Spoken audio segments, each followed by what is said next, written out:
Time now is 9 p.m. West Coast time, 10 o'clock Mountain, 11 o'clock Central, and midnight. Good morning over there back east. Got a great show lined up for you guys. Hope everybody's doing well. February 9th. February 9th. Jordan, can you believe it's February 9th already? We were talking about it being, couldn't believe it going into 2017. And now we're 1 month. We're 1 month in. Gone. January. Crazy, yeah. Sayonara. History, right? Crazy. I hope everybody's making it a wonderful 2017. I myself have just, the last 6 weeks, for Jordan and I both, I think we could speak, we're all gas, no brakes. It's been stressful. It's been a ride. It's been a short ride already, the 6 weeks. I got a lot going on myself on the business side, on the personal side. Today, I literally have not stopped moving, you guys. I have not stopped moving. Jordan, do you have a busy day today? I had an incredible busy day today. I don't know if you did. Did you?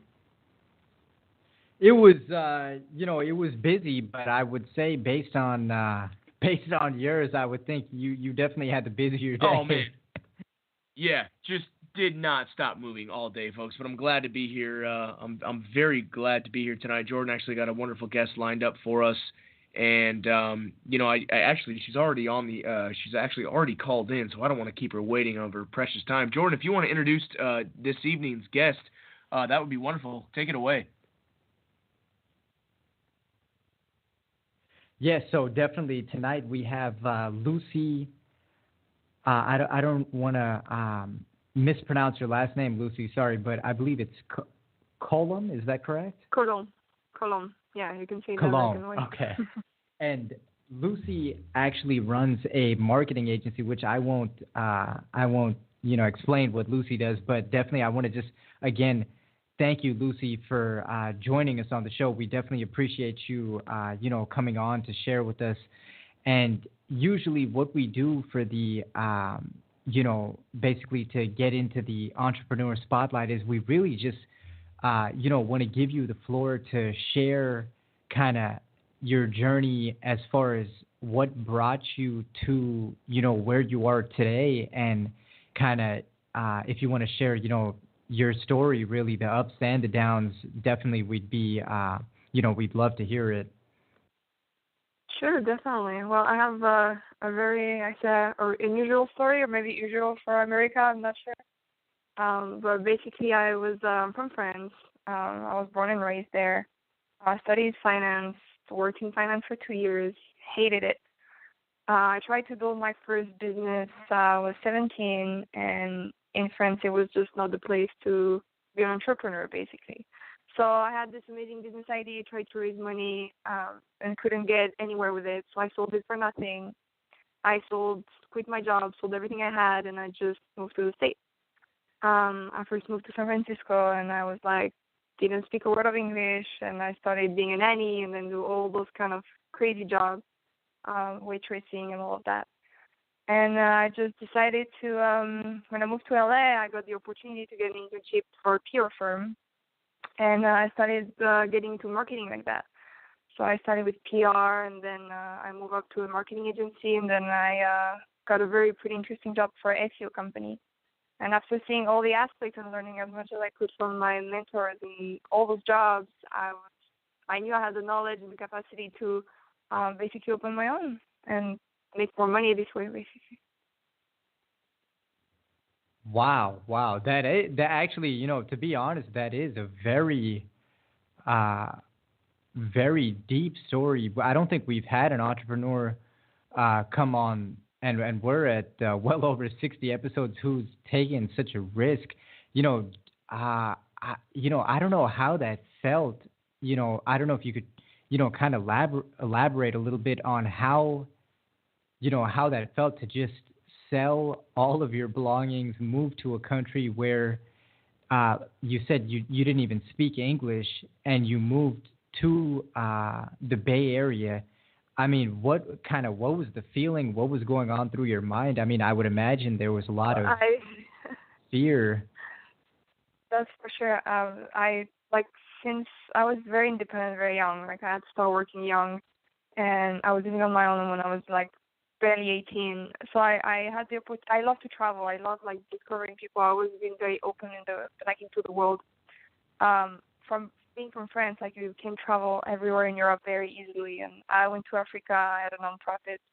I went all over Europe, but I never been to America. And my English was so bad. I'm not even kidding. This was only 5 years ago, and I knew I had like for me to be the person I wanted to be or like accomplish the thing I'm trying to accomplish. I knew France was not the place to be because the European economy is mostly like if you come from a like rich family or like somebody with a name or like if you come from a nice school, then you have a chance. But if you don't, it's almost impossible. It's changing slowly, but 7 years ago it was impossible. So I applied for 2 visas. Actually, I applied for United States and Dubai. Dubai was more opportunity in the finance world, but I was over it a little bit. So I was more into tech and everything that I can work online and keep traveling. So that's why I picked the United States, and I had choice between New York and California, and my first job was in California. So here I am.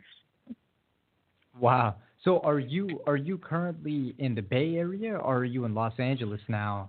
No, I'm not in Los Angeles. I stayed in the Bay Area in San Francisco for 2 years, and I got cold, so I moved south. For sure. And so now, how long have you actually? I'm sorry. Actually, prior to starting your own venture, how many years did you actually work in SEO under a different company? I worked in different companies, like I was accumulating jobs, so I worked for like 2 companies at the same time, and I also started doing freelancing, and it took me about a year and a half. And after freelancing, you were I was working for consulting 2 companies for at one time? businesses. Yes. Wow. So one was full-time, and the other one was like part-time, and so I was just doing it remotely, but I still accumulated 2 jobs. But I like both companies like just brought me the knowledge, and I'm very creative. So in marketing, you not only need to be technical but also very creative. But when I was still in San Francisco, I learned a little bit about coding and like everything regarding tech and more of the online part. So I learned on my own. There is a lot of startups in San Francisco that teach you. Like I'm thinking about this website called Udacity. Udacity taught me how to create websites. They told me, and it's free courses online, like how to code and all of that. So like I use all those free platforms to like learn new things because I knew my degree in finance wouldn't work in the United States. So I had to do something else. Lucy, this is Aaron, and that kind of answered my next question. So you're in marketing. You've done some specialization in search engine optimization, and with that kind of goes hand in hand. You are a web developer as well. Is that correct? No, I wouldn't call myself a web developer. I have knowledge to like build simple websites, but in our team we have a web developer, so he's way more knowledgeable than I am. But I always like every job I did, I like to know a lot of things like that. I'm not a fool, you know. I like having like some technical knowledge so I can advise people. Like I can actually start doing it on my own. Then I can like hire the person like more qualified than I am. But at least I know what I'm talking about when I'm selling a product or talking to a client. Sure, that makes sense. I just had a question, Lucy. Where do you kind of see yourself in, let's say, where do you see yourself in 3 to 5 years? What are you trying to accomplish in this industry? What are the stepping stairs to get to what you want to be eventually? Well, I have let's say different goals in life, but I guess right now the marketing agency is just a way for me to have, if I say, a secret job, if I can put it this way. I have an amazing business partner. We work great together. I have kind of bigger dreams than that. I've been working on 2 other projects, more tech related. So one is about a technology that will help people sharing rides, but in different way than Uber. And the second one is more like of a community service, nonprofit kind of thing. So I'm just, I don't know, like I feel like one of my projects will end up being good and make me wealthy enough to be able to help people that I'm trying to help, basically. I want to change the world in my own way. That's awesome. That's awesome right there. And I mean, you have high aspirations when you're running up on Uber to take take them out. So I mean, I think that's awesome. And that's one thing which I always thought about, and I haven't executed on it, but the fact how you said you kind of learn a little bit about the specific, the technical knowledge. And that's one thing I thought about as well, as far as even when you're hiring somebody, if you had no knowledge, then it's kind of tough to set expectations, right? But now that you actually studied and learned, you self-taught basically off of Udemy, right? Your coding. So then you're able to say, hey, I'm hiring this person and I need this project done in a certain amount of time, and it's realistic, right? It's possible to set a realistic expectation of when you expect work to get done, right? Definitely. And I think like every person that like own their businesses and have employees should know everything about, I mean, have some knowledge in everything. Like you should be diversified, and you should like always keep learning on what you're asking people to do, because you have to be realistic on the demand and what, I mean, how you want it to be executed.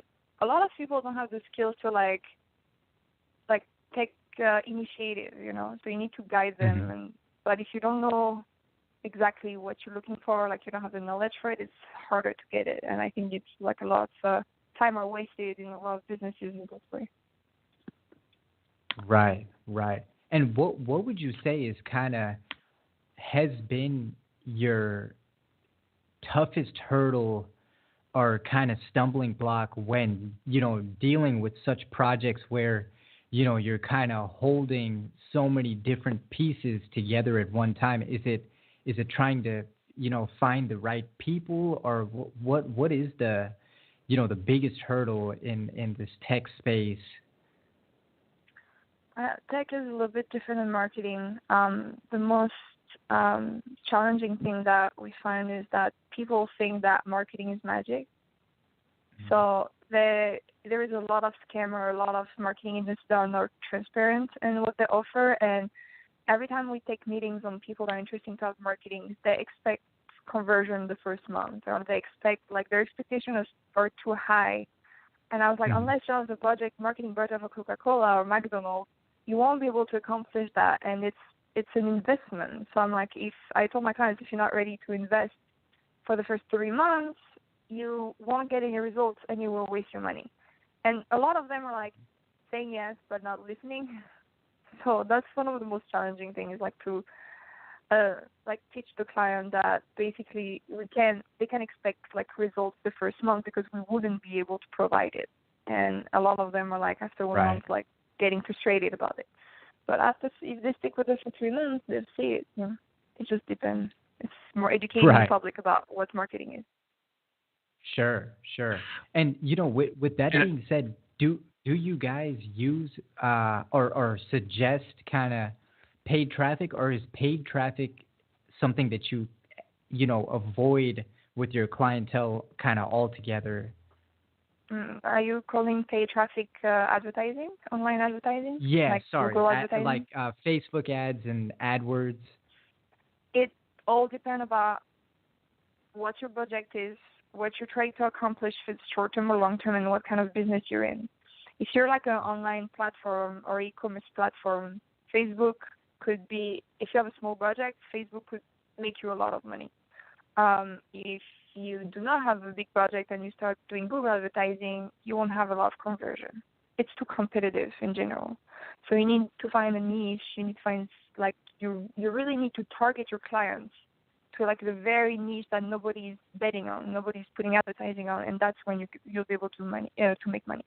So for that, you need to do a lot of testing before going to pay advertising. But now for small businesses and people that don't have a lot of budgets, there is a lot of ways for them to start ranking with the new Google algorithm. So now they basically help to do local SEO. So a lot of small businesses have more chances to be viewed on Google than before. Got Right. it. Wow, Okay. that was a Okay. lot right there. That was great, Lucy. I'm writing all this down, folks. You guys just joining us. It's 9:16. We're on Chilla Spotlight. We have Lucy Column on consulting in business services, SEO, marketer, co-founder of the French Keys marketing agency. Do check her out. Kind of shifting gears a little bit. Oh, by the way, find her on Instagram. Her personal Instagram. It's a cool handle, LA Blonde 42. Check her out. She's rad. Hey, Lucy, I was gonna ask you. It says here that you're a lion owner. Can you tell me a little bit about that? I have a Pomeranian that I got 2 years ago, and when I adopted him, he had a lion haircut, and he looks like a little Simba. Oh. So he actually has his Instagram That's and he cool. has his own song coming out, and believe me, his Instagram is blowing out. Wow. What's his he name? has his own page? Yeah, of course. I actually, with some of my friends, I'm a music producer, and we wrote a song, and we like making the music video right now. We just had some fun. There's so many famous dogs right now that we're like, why not? We can try with ours. Oh, you know what? Oh, that is cool. I actually, I see him. I kind of just scrolled down and I see him. Yeah, Jordan, he's a lion. I mean, he really does have the lion haircut. I'll shoot it to you. Yeah. Wow. And I'm sorry, Lucy. Right now, you said what city are you located in right now? I'm in Hollywood. You're in Hollywood. Los Angeles, Okay. Hollywood. And you've been out there how long? It's been 2.5 years now. And how do you like West Coast Los Angeles living? It took me 2 years to adapt myself to the people, but I like it mostly. And what do you coming from somebody, you're from Europe, you're from France originally. I always like to hear people kind of that aren't from here at all. What do you think of people out here, like out west? And I know you've been in New York too, but specifically people in Los Angeles. What can you kind of characterize them as? Because really they're kind of like us as well, because we're not that far. But Southern Californians in general, what traits, what adjectives, what things come to mind when you think of Southern Californians? When I first moved to San Francisco, I didn't know what I've been doing to anybody, and I met friends that will be friends forever. When I moved to LA, I thought I'd find the same thing, and it wasn't the case. So it took me a while to understand that people here, a lot of people come from all over the world to try to become somebody in entertainment, and it's crazy to me. It was crazy to me to see how people can use each other without having any feeling bad or anything. It's really insane. So once you get out of this group of people that give you a bad image, you find real people from Los Angeles that are very friendly and that will be friends for a long time. But you have to go through this step, or you be screwed over by people or used by. It's just the LA game. That's how I call it. Okay, yeah. I always like to kind of hear from what people have to say about us.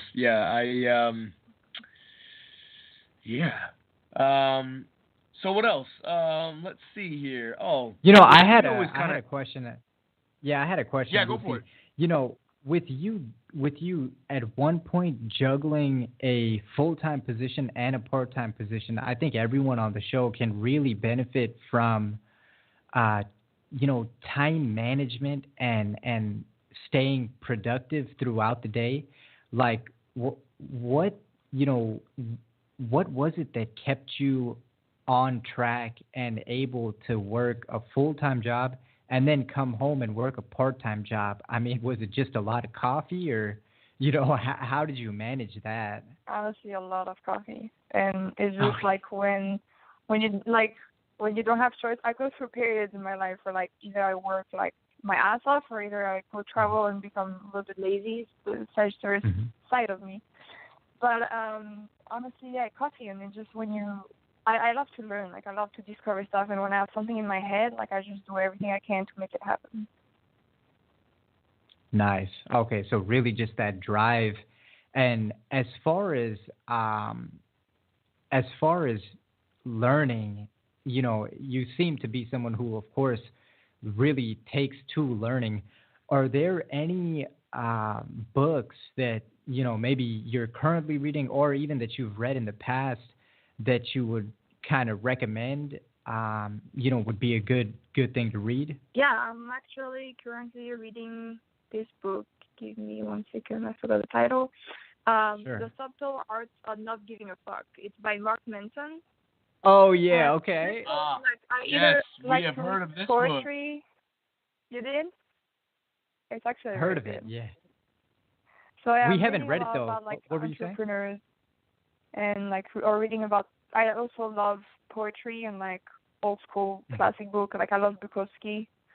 So it's just all kind of different books. Like I'm very bad at sales, so I bought like 5 books about sales and how to pitch and everything. So I wrote those two. They are harder to read because it's like not something I enjoy that much, but it's still good to learn. And Nice. and Lucy, tell me the author of that book that you're reading right now. Mark Manson? Okay. Yeah, I'll have to write it down. Yeah, Jordan and I both heard that book, and it's definitely one for us to jump on. Yeah, no, that's great. Jordan, anything else for Miss Lucy? Lucy, you seem very accomplished already, and I won't ask your age, but you seem very young, and you seem very goal driven. I'm 25. And ambitious. Yeah, for a 25-year-old, yeah, absolutely. I applaud you. You have goals. And on that note, being that you could speak on it, just to our audience, is there any advice that you can kind of give them as far as staying on track, ultimately finding their destination, being successful? What has worked for you? I only ask because I think it's worked for you, and I think you're going to go really far in life. What has really helped you along the way that you could probably just pass on to people listening? I will say 2 things. I have a lot of American friends that they always ask me this question, and I don't know if you know, like people from here don't see the opportunities that they have. You can make anything happen. You just need to be motivated and stay focused. And I got very lucky that I met amazing mentors. So I just like go out there. Like if you have a goal, just research it. You have so much information that you can get nowadays. Go knock at people's door. Like I went into businesses and asked people for help and advices, and usually people answer like in a positive way, and they always wanted to help. So just keep being focused and stay motivated in your goals. That's the best advice I can give. I love it. Yeah, absolutely. Keep on trucking. Jordan, anything else for Lucy that you may have before we let her go? No, again, Lucy, I just want to, really thank you for joining us tonight. We really appreciate it, and our audience definitely appreciates it as well. And, if we're ever in Los Angeles, definitely, hopefully we can catch up with you. And, we wish you the best. And thank you again for joining us tonight. That. Thank you for having me. Definitely. Lucy, thanks so much again. No problem. Have a good night.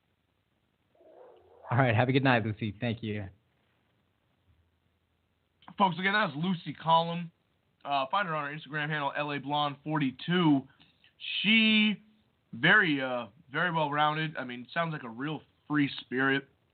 Definitely done her travel, picked up and left, big risk taker, not afraid. She has a lot of these qualities, a lot of these actions, a lot of the things that, Jordan and I you try to embody and really try to illustrate in our shows. And I really think Jordan, she couldn't have been a better guest tonight. I think she was great. Yeah, definitely awesome. And really to kind of hammer in on what Lucy was saying at the end. And, I can say this because I was born, as a United States citizen. But the thing is that, being born as a United States citizen, a lot of things are given to us in this country that we don't realize are gifts that are sitting right in front of us. And it's almost like the blessings that we've been given are almost like a crutch if we don't really wake up and see what's sitting right in front of us. And the thing is that the fact is that people from foreign countries come to America and they can see the opportunity. But when you're inside, if you went to Disneyland and never left Disneyland, you would just think it's normal to have Mickey Mouse walking around in front of you. But when you come from a different country with so much, of it, so much less, in some cases, and just such vast differences, when you see Mickey Mouse, it makes you want to jump up and run after it. So even though, a majority of us are from the United States, we should really, take a look at what we actually have sitting in front of us and make the best of that, really make the most of it. I agree. I really couldn't agree with you more, Jordan. And, on that point of what she said about, kind of everything is right here, being specifically, she's in LA, and really if you have the drive and the ambition and just that burning desire that Jordan and I always talk about, I mean, you're gonna make it. I mean, look at her story right there. I mean, she's born in France. She's doing finance, accounting. Wasn't really going anywhere. She came out here. She flew whatever it was, 6,000 miles. She came out here to L.A. or New York, San Francisco, L.A. and she fought for it.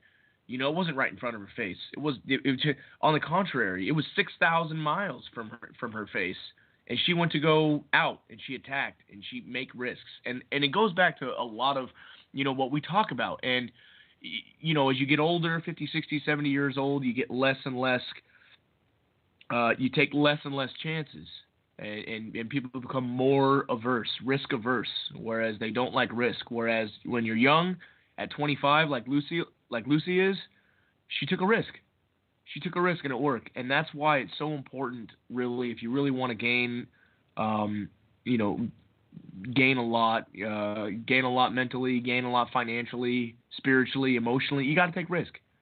You're gonna have to take some risk in your life, because the higher the more risk, the more reward. It kind of, I agree with that, but I think it's more important to just minimize your risk, minimize the risk as much as possible. But you're gonna have to take some risks.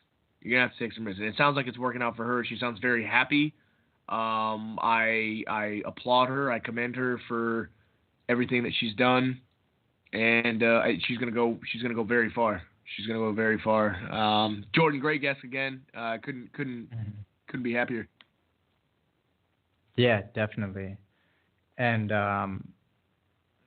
so we still have. Are we just entering into the after hours right now? It's 9:29. We're just getting into the little after hour joint, and folks, we're gonna switch off periodically. We're gonna go from Chilla Spotlight to Chilla Wealth. If we do have a guest on, we're gonna call it a Spotlight. If we don't, and it's just gonna be a little back and forth, me and Jordan, we're gonna call it Chilla Wealth. But who knows? We may surprise you and throw a guest on Chilla Wealth. So we'll always keep you guys on your toes, but. If we do have a guest, think Spotlight. Now you guys know when you see it, like you kind of know what the basis will be about as far as the body of our show goes. But Jordan, I don't know if you had something lined up in your 15 minutes of fame. Sorry, that's my guy telling me there's. Yeah, go for it. Yeah, just to give some practical practical tips, I guess I could say, which is not mine, but coming directly from Mr. Cal Newport and his book, Deep Work. That's one of the biggest things that I've been, really struggling with over the past couple of weeks is trying to actually be productive, because everybody thinks that, oh, shit, I have a job, I have school, I have this commitment, that commitment. If I didn't have these commitments, then I would go fully in and after it. But the reality is, when you don't have necessarily a job to go to and you're really, on your own trying to figure things out, that's when time can just slip away from you if you're not paying attention. And the practical tip that I received from Cal Newport's deep work is he recommends, and this is coming from a PhD, Cal Newport, he himself has to maintain a very, very tight oversight of his time, because if he doesn't, it can get away from you. Number one, social media is a wonderful thing. Wonderful thing. If it wasn't for social media, we wouldn't have had Lucy on the show tonight. So social media is a great thing, while at the same time it can be a big, big, big time drain. Huge time drain. It's unreal.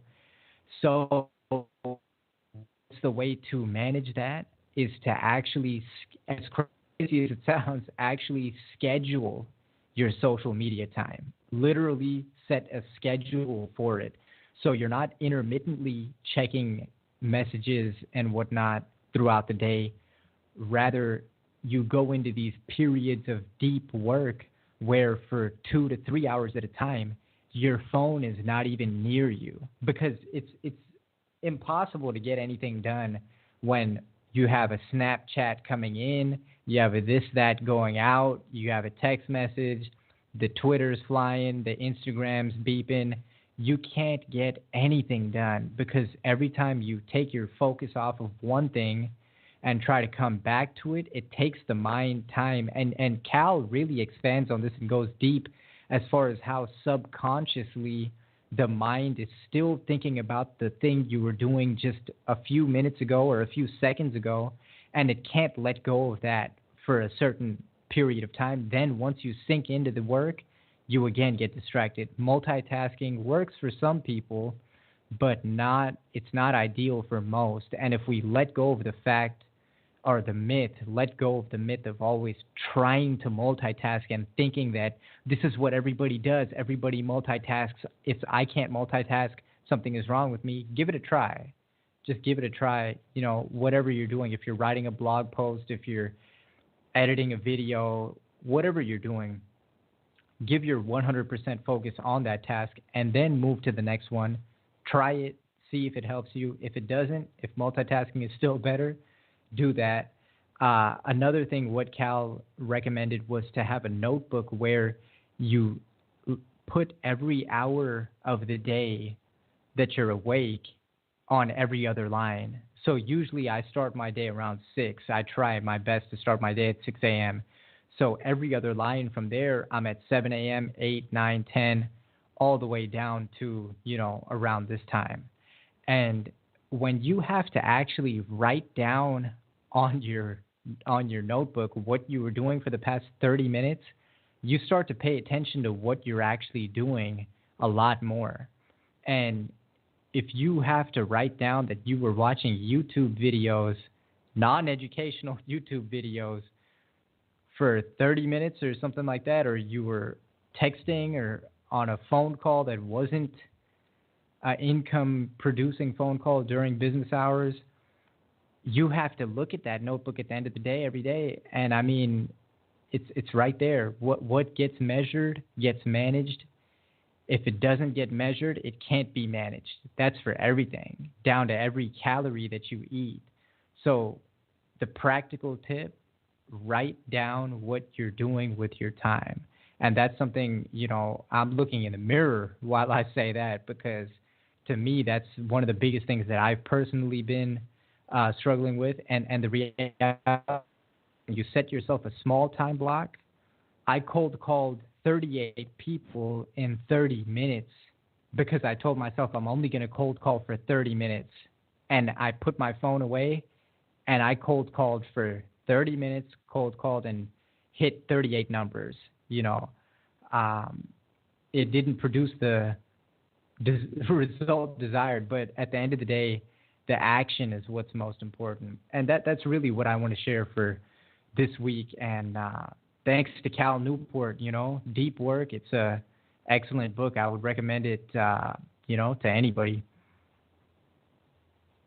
I agree. And on that topic of Cal Newport, because he's got some really great principles, one of which that has really, really stuck with me, and it's very basic. It's very basic and very easy to really paraphrase. But folks, if he's got another book that we've talked about, and it's called So Good They Can't Ignore You. Be so good that they can't ignore you. I mean, really just hear that. There is a fine line between good to great. One can be good at something, and one could be great. What really makes an individual great at something is that he practices and practices and practices his weakness. He goes in and he analyzes him or herself. He does a self-audit. And he says, where can I be stronger at? What am I uncomfortable? What makes me uncomfortable to do? What do I feel like I'm least qualified to do in the line of work? And he attacks it. And he puts himself in these uncomfortable situations. If he's doing,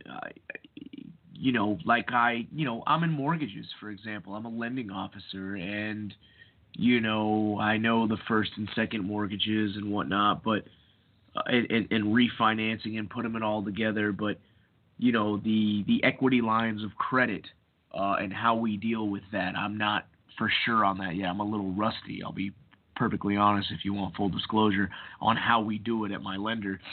And the point is that if you want to be great at something, you're going to have to do it all.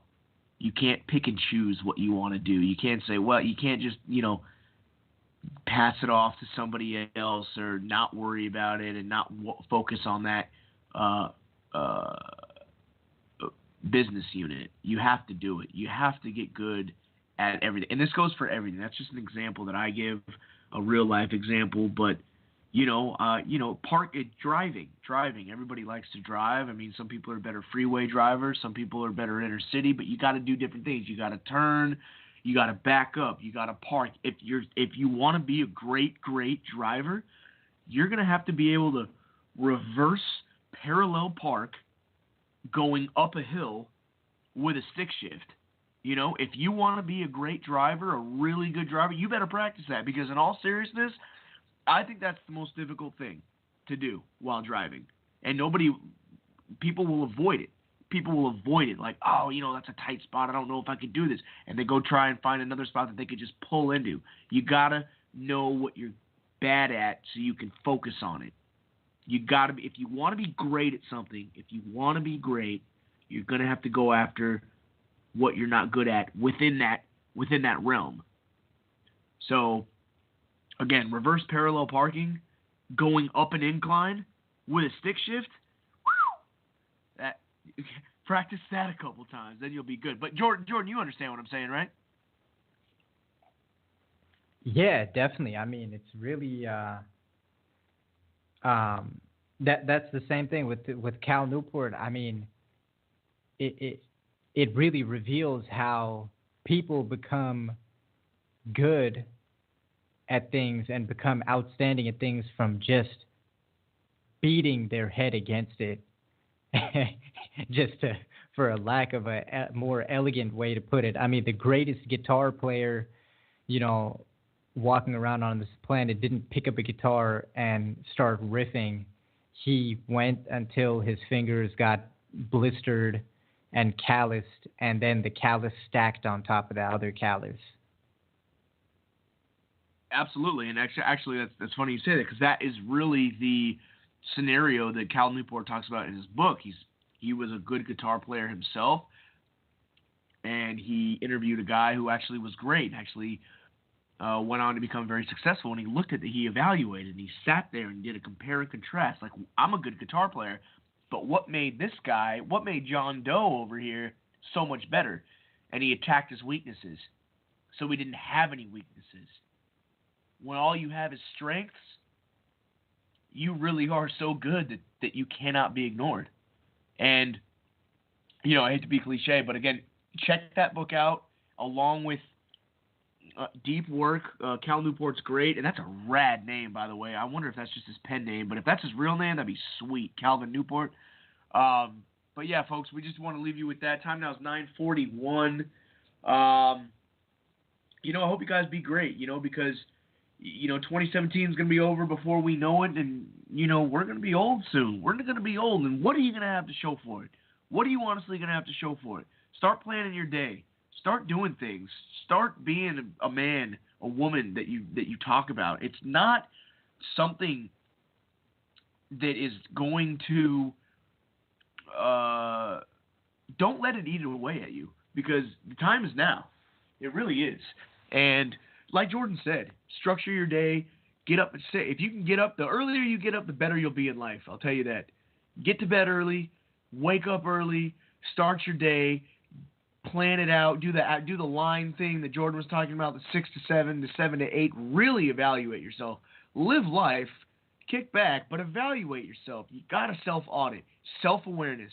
We always talk about Gary Vaynerchuk on the show for multiple reasons. He preaches self-awareness as probably one of the most important skills to have as an entrepreneur.